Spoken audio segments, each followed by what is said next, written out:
या अल्लाह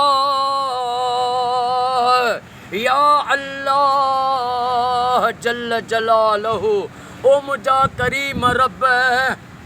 अजो के न लख सलवात जो सवाब नबी साईं जे नूरी हथारो बाबा लाल बख्श मंगी साईं खे जो सवाब पेश कयो से लाल बख्श साईं खे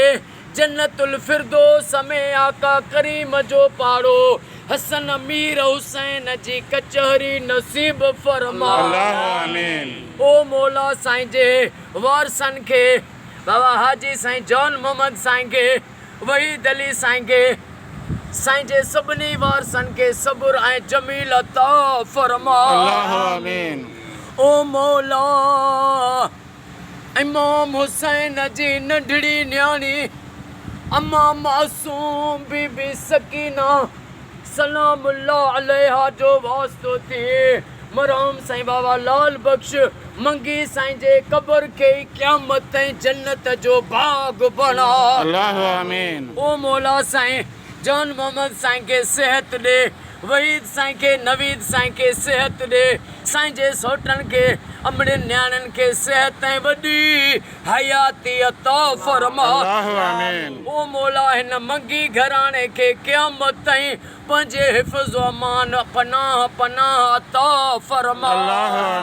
सिवाए ग़मे हुसैन जे बाक़ी ॿियनि दुनिया जे ग़मनि खां उन्हनि खे पनाह असां सभिनी खे पनाह अता फरमा ॻोठ लाल बख्श मंगी साईं क़यामत ताईं आबाद रहे मंगिन जा वेड़ा वसंदा रहन जी आ दुआ कबूल फरमा अल्लाह जुमले जमात जेके भी दुआ में वेठाऊं अज असां सभिनी जो बेड़ो तार जेके बीमार आहिनि उन्हनि खे शफ़ा अता फरमा बे औलादनि खे औलाद अता फरमा बेरोज़गारनि खे रोज़ी अता फरमा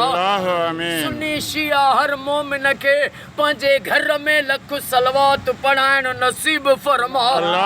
महबूब जी सारी उम्मत खे फिरके वारत खां बचा